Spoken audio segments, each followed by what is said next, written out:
Auburn beats Baylor by 2 touchdowns, and possibly the most important thing was Hugh Freeze in all of this.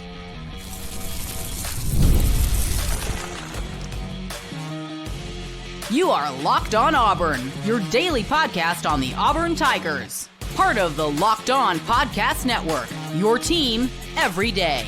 Yes, welcome on into Locked On Auburn, your daily Auburn Tigers podcast. I'm your host, Zac Blackerby, and thank you so much for making Locked On Auburn your first listen every single day. This will typically be the morning after edition of the show as we dap it up with the Darrell Dapprich, Montgomery radio legend, still partying out in Waco, which is great. We'll talk about wide receivers and what exactly they need to do to be a larger part of this passing game over the next few weeks, as well as the defensive woes.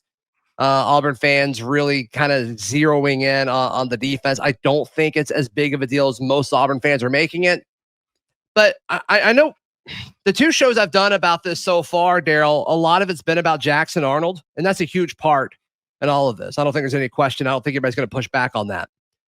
But arguably the most important thing for Auburn was how Hugh Freeze handled the flow of the game, recognizing, Baylor's playing 2 deep safeties. It's going to take away the deep passing game. And I mean, it's a little weird how open he is about this, but I'm never going to critique him for being open. But I mean, some of the remarks that he made afterwards were next to Jackson, where it's like, yeah, we wanted to pass the football. And he wants to pass the football. I mean, he makes that very clear over his several years that he's been here now. And he didn't. He didn't do it. He did what was best for the team and what was best for the offense. And it ended up with Auburn scoring 38 points in a season opener. He was very open that it goes against what he feels like his DNA is. And it was very hard for him to resist the urge to still throw it. That's, he just said, he goes, it killed me. But I think a lot of people that are been on social media and a lot of people that are breaking down the games and trying to analyze what Auburn didn't do from an offensive standpoint instead of focusing on what they did do, doesn't realize that when somebody like Dave Aranda continues to sit and stay in that defense, and a lot of people were shocked that he did and did not adjust, did not say, I'm getting gashed here, I need to adjust. I feel like had Dave Aranda adjusted and said, we have got to stop the run, I can't play this too high safety, and would have switched, then Auburn would have switched and started throwing it all over the yard. I think give Hugh Freeze credit for staying with the game plan and not getting sucked in. It takes a lot of discipline to do that. And he realized we'll win this game if we just keep doing what we're doing. There was a drive that he went to Hugh being Hugh, and it drove people crazy in the press box. Auburn, 4 consecutive rushes, gets all the way down to, I think, the 30-yard line or the 40-yard line, 2nd and 2, and he throws it twice in a row, and Auburn punts. Yes. And you're like, but after that, he learned he did not do it again. He stuck with it. And so you're right. That's a great, out of all these narratives that have come out of this game, to me, that's one of the most important is being disciplined and sticking to what wins. Yeah. Yeah. And I don't know if he had done that the first 2 years that he's been here. And that's something that we saw last night. He rode with, man, I love the balance. 16 carries for Jackson, 16 carries for Damari Austin, 16 carries for Jeremiah Cobb. And I don't know if it's always going to be that perfect and that even, but the fact of the matter is there were times where Auburn had Baylor on its heels. And sometimes I feel like they leaned into it. And then sometimes, like you mentioned, they shied away from it, but much higher percentage of what we've seen Hugh Freeze do in the past. And I think that's important. And I think that's worth paying attention to moving forward, because I mean, I'm getting texts from other folks that cover college football for a living and just asking my thoughts on it. And they're like, I tuned into your post-game show and Jackson Arnold won you over with 108 passing yards. And I'm like, did you watch the game? He only threw it 17 times. And I feel like he was pretty good with his decision-making in most of those throws. Not all of them, but I think for the most part, he did a pretty good job considering, all the pressure that was on him going into it. And it's like, it's not about the 108 passing yards. It's not about the 11 of 17 passing. It's about him running the flow of an offense. And I don't know. It's like people are looking for something to be upset about here. Oh, really? Really? So you could hand them a bag of gold and they'd complain that it's too heavy? Here's the thing. Look at his QBR. Look at his efficiency. And I'll say it till I'm blue in the face. You take quality over quantity. Yes, he didn't throw for 300 yards, but he made 3 or 4 really, really good throws that helped Auburn win the football game. Yeah. Period. You take that all day. And I think this is a great time since we're talking about Hugh Freeze and press conferences. I wanted to clarify something real quick that I mentioned on the show yesterday. Yeah, go ahead. That I've put on Twitter and I've gone ahead and put in comments. I misspoke, misunderstood, and lost in translation something Hugh Freeze said in the presser. I was taking notes, and to be quite honest, it was explained a little bit confusingly. But when he said Deuce Knight and Ashton Daniels was in his ear, I took that as they wanted to go in the game and run the 4th and 1, and they actually were lobbying for Jackson Arnold too. They were like, quarterback. He did make the comment that those guys told him, quarterbacks are playmakers, let him make plays. But they're referring to letting Arnold run that ball on 4th and 1. And so I totally misconstrued that and misrepresented it as them wanting to go in the game and do that. That was wrong, and I heard that wrong. Like I said, distracted, taking notes, a lot going on, no excuse. But I wanted to clarify that and make sure that everyone understood what the real context of that was. Yeah, which I like that a lot more than the discussion we had about it last night. But no, I think it's good that you clarified that. Yeah. So as far as just Hugh Freeze's handling of the offense yesterday, I'm so happy with all of it because it just felt different. The flow of it felt different because there were times where it's like so obvious that Auburn needs to continue running it, and in most situations they did. And I just don't think you would have seen that in previous years under Hugh Freeze. So that's good. That's good. The defensive woes, man, I just don't think it's as big of a deal as a lot of Auburn fans do. That's next, right here on Locked On Auburn. Today's show brought to you by our friends at The Game Cap. Quick question for all you college football fans out there. If you could go back in time and sit front row at your school's biggest rivalry game, what hat would you be wearing? Yes, I said hat. For me, it would be The Game. I'm wearing one right now. You have several The Game hats as well. Darrell, you got them for your employees as well. They're not just hats. They're the same vintage style hats that fans wore back in the 80s and 90s. And guess what? They still go for the same price they did back then. When you use code Locked On, you'll get a vintage hat for $16.99. That's crazy. Head to thegamecaps.com. That's thegamecaps.com. Use code Locked On. Like I said, I'm wearing one right now. Darrell, you've got one that you've worn. Pat Dye wore. That's the only brand hat he wore on the sidelines with his coat and tie. And it makes me a little nostalgic real quick because that's the first college football hats I wore pulling for my teams. First Auburn hat I ever got when I moved here was The Game. And so I think that's pretty cool. I really do. I appreciate it. Kind of got me tickled a little bit. Yep. So grab your team's classic bar or retro circle design and use code Locked On for exclusive discounts because legends wear The Game. Today's show also brought to you by our friends at Game Time. We made the reference throughout the weekend, but Auburn fans use Game Time to cheer on their Tigers in Waco. And so now you can use the Game Time app to make sure you are in Jordan-Hare Stadium to cheer on the Tigers for these next few weeks, as of course they return home. Darrell, there's so many great features at Game Time as far as the view from your seat, the all-in pricing. It's the best way to buy tickets to cheer for your favorite team.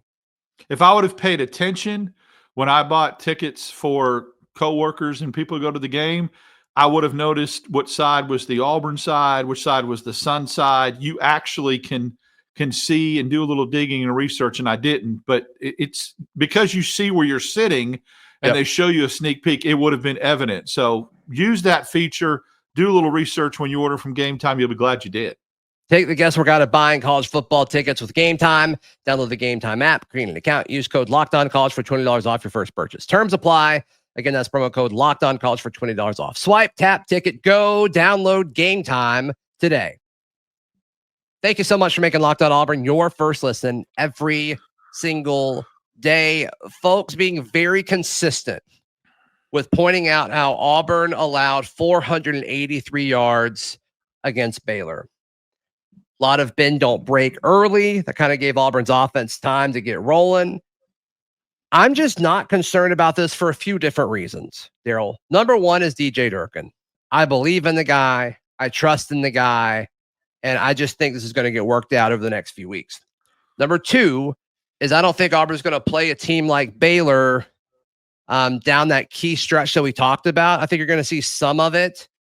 Possibly against Oklahoma, as far as, John Mateer. And as we record this, we haven't been able to see John Mateer play yet. I also think, Marcel Reed at A&M, there's going to be kind of some spread stuff, but I don't think either of those guys has as pure of an arm as Sawyer Robertson, but we'll see. I'm withholding. I have the right to change my opinion on that over the next few weeks. I want to see more of those other guys and what their development looks like. But then like that key stretch of the season where we talk about Georgia, Missouri, Kentucky, Arkansas, I think might be kind of similar to Baylor as far as, I think they've got a good offense, good offensive coaching, but I think the talent gap's still going to be there. But this key stretch of the season, I don't think you're going to see anybody that has an offense like Baylor. And so one, like if we're just assuming Auburn's defense just won't get better, which I think is a little ridiculous, but let's do it just for a second. I don't think they're going to be in this same situation again. And then the third reason is the talent. Yes, the safeties weren't great. The nickel spot wasn't great. There's so much depth, so much talent there. I just trust that it's going to get worked out. I really feel like boldly proclaiming this and not trying to guess and see how the season goes out. I'm just making a prediction. Obviously, it could go sideways and can be proven wrong. But I'll go ahead and state right here, right now, after game one, I think Sawyer Robertson will be the best quarterback Auburn faces all year. I do. Wow. I do. So, and the reason why I say that is you look at the numbers he'll put up. Of course, it'll be against the Big 12 defenses, but Auburn sacked him 4 times. We talked about how many sacks we thought Auburn was going to get. They got 4. That's a lot. They could have had 6 or 7, to be honest with you. They were really close to getting a couple more. Despite that, the kid threw for 400-something yards. So you normally think if you're getting that much pressure put on you, it's going to affect how you stand in the pocket, waiting for these receivers to cross, waiting for the routes to develop. He didn't blink. He threw for 400-something yards, did not throw an interception. I just think it's going to be hard-pressed to find, unless Mateer is all that people say he is, and even if he is he going to be, his numbers going to look like, if Sawyer Robertson threw for 400 yards against Auburn, what's he going to do against Arizona, Arizona State, Kansas State, Iowa, some of these other defenses? I think he's going to have a tremendous year, and I think he is the best quarterback Auburn will face all year. Yeah, I'm not going to go that far. I do think he's good, but I'm not going to go that far with that quite yet, but I like it. I like it a lot. As far as like grades that start to come out, I thought Auburn's corners did better than they actually did, according to some of the grades that are coming out. And I'm going to sit down and rewatch the game tonight. So when we talk about it on Monday's show, I'll have a slightly different perspective, I'm sure. But just the coverage grades across the board were really bad. They were really bad. And that shouldn't be surprising, but I did expect some guys to really pop. The highest graded guy was Rayon Strader, who once again had to play on the ball because that's all he did at his previous school. But he only played 10 snaps, and it felt like he played so much more than that, but he only played 10 snaps. And so how much of that is like a fair grade? Because PFF doesn't really weight like how much you play. It's just they grade what you did in those snaps. So I don't know. I'm not really entirely sure what to do with all that information quite yet. I think besides the coverage portion of that and getting thrown on and all that kind of thing, I don't know how the formula and how it's calculated in, the secondary was the biggest culprit as far as missed tackles. And there were some patterns that Baylor threw and ran that would have picked up 9-10 yards that turned into 20-yard gains because Auburn initially could not bring the receiver down with initial contact. That was disappointing. The yards after catch in that football game, to me, were the biggest. I get coverage. I do. That's big. But yards after catch really impacted that football game. I want to go through the missed tackles thing for a second. Okay. Because this is a problem. The following players missed one tackle: Elijah Melendez, Xavier Atkins, Caleb Harris, Malik Blockton, Kayan Lee, Rayshawn Pleasant. They all missed one tackle. Sylvester Smith and Kieron Crawford both missed 2 tackles. Jaquez Robinson and Robert Woodyard missed 3. Then Champ Anthony missed 4. Wow. Which is not great. That is not great. So take that for what it's worth. Champ Anthony was targeted 8 times in coverage. I know that we've talked about this before, and I know that you can make mistakes, but eyeball test tells me I saw Kayan Lee miss 2 tackles. So I don't know why it doesn't show up. And we've talked about this before. It's like, I saw it. I know that so-and-so fumbled or so-and-so did a lot of it's just how it's charted. Yeah, exactly. Sure. But I saw it myself. I mean, my eyeballs don't lie. My ears did apparently in a press conference, but my eyeballs don't lie. And so I think that, overall collectively, that's a problem. And is it that they're just going for the big hit, right? That just throwing their shoulder into the receiver just to go for the big hit to jar the ball loose and not wrapping up. But those routes, man, they pop. If you miss that initial containment and miss that initial tackle, they can go to a second wave, get 15, 20 more yards. And we saw that a lot last night. You'll see when you go back and watch the game tonight, you'll see exactly what I'm talking about. Yeah, Jaquez Robinson was targeted 7 times, allowed just 2 receptions as far as like targets and, receptions allowed. Jaquez Robinson had the best percent. I mean, he was targeted 7 times and allowed 21 yards. Like, that's not bad. That's actually pretty good. So then after that, I mean, it's a pretty big drop off as far as like folks who got targeted a relevant amount. So I don't know. He played way more than I expected him to. I mean, Jaquez Robinson was a starter. He played 53 snaps. I don't know if he technically started, but he played as much as a starter would. And like that surprised me a ton. Jay Crawford, I think, played more than any other defender. Let me confirm that. Yep. Jay Crawford played 69 snaps. Caleb Harris played 63. Champ Anthony, 56. Kayan, 53. And then Jaquez Robinson's right up there with 53. So like that tells me, though, that like this staff, regardless of their performance of the defensive backfield, they believe, because there was rotation, but there was not rotation at the top. That didn't really happen. And I think that's telling. Like, they're not going to replace these guys. They're their guys. And so they got to coach them. And most of these guys were on the team last year. Like, I'm just not concerned about it, Darrell. Maybe in a few weeks I'll be ignorant and say like, I was off on that, but I'm just not concerned about it. I'm not either. I don't care all the people that wanted to play the gotcha game last night on social media. Oh, where's our elite secondary? You guys said this secondary was so elite. I stand by it. I think it's really good, and I think it's a strength of the team, and I still believe that. And one game isn't going to make me change my mind. When it becomes a trend, then it'll change my mind. But a one-off, it's not. I mean, look. Well, if you have everybody saying like, "Oh, let's play zone," and I'm like, "Hold on, no. I'll give you an example. Let's say you have a running back like Tank Bigsby a couple years ago, and he goes for 1,400 yards. Let's just say in a season. And to start the season, everyone's like, Tank Bigsby is the cowbell. He's the back. He's the guy. And he runs into a defense game 1 that holds him to 60 yards. Do you say, he sucks. He's not a good running back. You guys were wrong about – let the season play out. Let there be some data. Let there be some trends and some before that decision.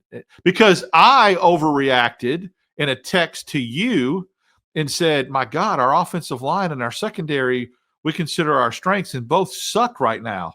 And the offensive line immediately turned that around and started gashing.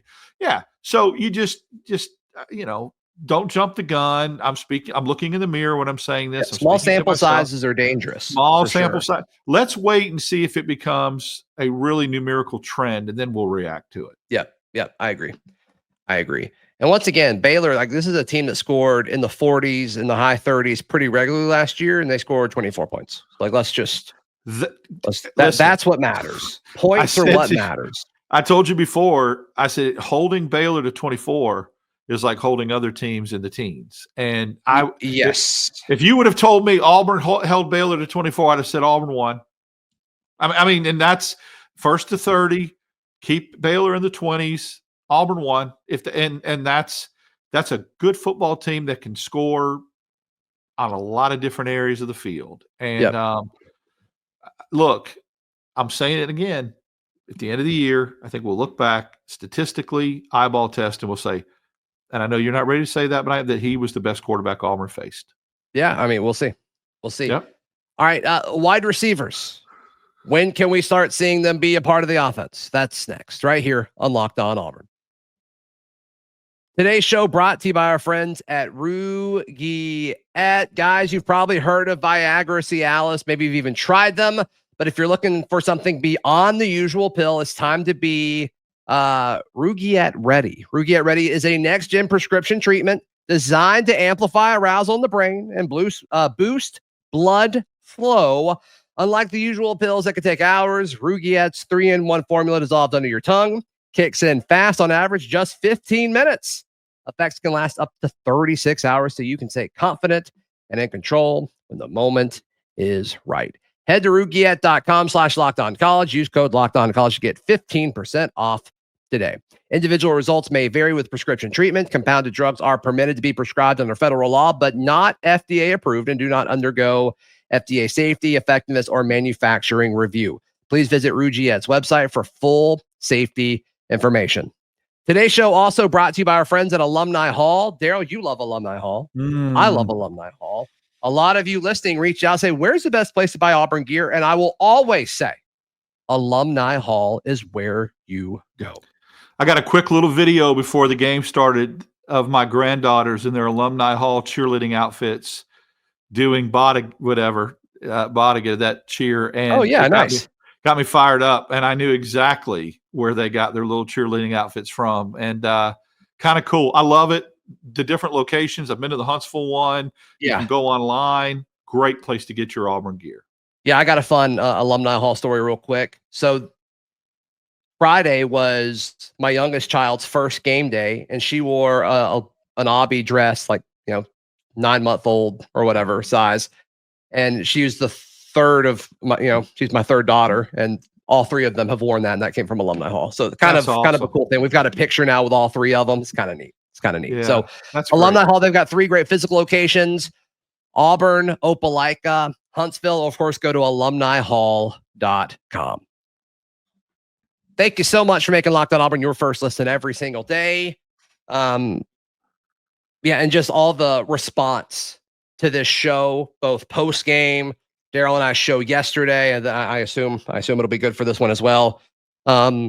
Historic numbers for the channel. So thank you so much. I want to say this too.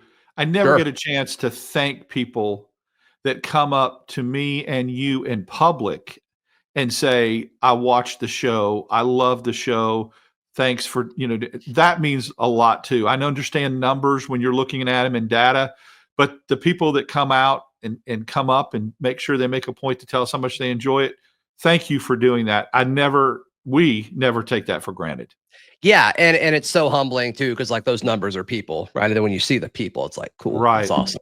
Yep. And just the total vibe of everything is so different. I mean, this was such a huge win for the program and the community, because like the pressure was on it. Yes, Auburn should have won for sure, but they should have won a lot over the last few years and haven't. And it's just such potentially like cleansing win when you talk about like getting all the crap that was on you with the program off of you. Like, I think that's a big deal. And you could tell there was a video that I saw on social. I think AL.com posted it, where somebody just followed Hugh Freeze walking off with his wife. And a lot of clearly they're happy, right? And he's just kind of taking it all in. You can see he's smiling and, high-fiving a few Auburn fans when he leaves. Well, the comments are like, Hugh's acting like he won the Super Bowl. And I'm like, okay, first off, stop it. No, he's not. Second off, like, he can be excited. Like, this is a hurdle. This is a hurdle. I mean, in life, we all have hurdles that we have to get over at work, personally, whatever. And when you have a job that's of that magnitude and you get over that hurdle, like, it's okay to smile and be happy with the job that you did. So I love that. But we went to a farmer's market in Auburn Saturday morning, and just the vibe and excitement. And I mean, you mentioned people coming up to us, like, just talking ball and talking about the show and all that stuff. Like, it just feels like a weight has been lifted off of this fan base. And it's the most, like, incredible thing that, like, we almost forgot what it was like to feel happy about Auburn football. But I feel like it's coming back, Darrell. Yeah, in the press box before this kicked off, I felt as much anticipation as I do for any game that's a must-win. I'm not comparing this game to an Iron Bowl or a Georgia game or something like that. Sure. Because, and I'm not saying because of no disrespect to Baylor of who the opponent was, because Auburn will play much better opponents, bigger name opponents during the season. The magnitude of this game was very, very suffocating. Like, you could not afford to lose it. Sure. The Auburn fan base felt it because of some of the things that the Baylor fan base did. But the game itself was so important because of the narrative. It Correct. Almost felt like a lot of pressure that you play in those really, really big games. It is one of the few games, Zach, that you can both feel elation and relief at the same time, and that's rare. I like that. When Hugh Freeze walked into the press conference, he was extremely happy and satisfied, but I could also sense a huge sense of relief, too, that they won this game. And it's rare that you play a game and you win a game where you feel both. Yeah. And that's I mean, the old adage is that when losses hurt more than wins feel good, and wins just feel like, oh, what a relief. Right. You can't enjoy it. This was both. And I really can sense it in the stadium, outside the locker room, all that kind of stuff. Yeah. I mean, I think that's really well said. As far as the receivers in the passing game, I said this, a few times over the weekend already, but yes, Cam Coleman and Malcolm Simmons, like, they both had moments, which was great. Not as many as they should have. Like, I think we all agree there. We wanted them all to have more. We wanted them to have highlights and all of that. Eric Singleton. I mean, Horatio Fields did a lot of sneaky stuff. I kind of think what Horatio Fields did on Friday is going to be what he does every week. I think that's going to be kind of your steady guy that can move chains for you. But I think these next 2 weeks, that needs to be the focus. We heard about how great throughout fall camp, how the RPO game was really kind of rocking and rolling, and it was more of the drop back game that's been questioning. And I believe that. That's what we saw Friday. The RPO game, from what I can tell, when an RPO was called, like, it looked good. It looked like Jackson made the great decision in some situation. There were other situations where he was coming off the field and Hugh Freeze was jawing at him. Like, okay, I guess he made the wrong choice there. But for the most part, like, I felt good about the RPO. The drop back stuff, it needs to get better. Hugh Freeze has been pretty consistent when he kind of gave us updates throughout fall camp. That was the issue. And I think the next 2 weeks are prime opportunities for him to do that. I feel like Jordan-Hare better have a lot of popcorn in the stands the next 2 weeks, because you're going to see these receivers absolutely go off. It's coming. And next week against Ball State, it's going to be electric. It should be, though, let's be honest. Against South Alabama, they're going to go off. I don't see Auburn going, oh, all we need to do is run it 50 times and we'll blow out an inferior opponent. No, they're going to work on the passing game. They're going to work on getting the receivers the ball, and you're going to see it the next 2 weeks, period. Yeah, put as much stuff on tape as you can. Force Oklahoma to prep for it, and we'll see what happens when they head to Norman in a few weeks. That's the next one. And all of a sudden, Darrell, if you can win one of those games on the road, I mean, it changes the conversation. Like, it really changes what our goal is and what we're going to be talking about if you can win one of them. If you go into, I mean, because you'd be what, 4-1 going into the Georgia game? Be huge. And how electric is that place going to be? And if you're it's going to be, it'd be crazy. Retire Tam's number, you win that one. Watch out. Let's go. Yeah. In that situation, then you talk about, okay, if you don't mess up, you've got a shot. You've got a shot at it. But it all started with Friday night. You had to win Friday. You had to win Friday before you could do anything else. Narrative is mute unless you win Friday night. So check. Let's go on to the next. Yep. Use the next 2 weeks to get better. And then you head to Norman. Darrell Dapprich, how can people check out everything you've got going on? Follow me on X, Dap6410. Yes. Wednesdays and Fridays with you. And then we're going to do a little show tonight with our good friend Kyle Rush. Yep. Sunday night, the Barncast. Absolutely. Please like the video. Please subscribe. And if you're tuned in on audio, please subscribe and leave us a review. Helps the show out a ton. And if somehow this is the first Auburn Baylor reaction show you've watched, we've done 2 other ones on this very feed and on this channel. Be sure to go check those out as well. We'll see you next time. This has been Locked on Auburn.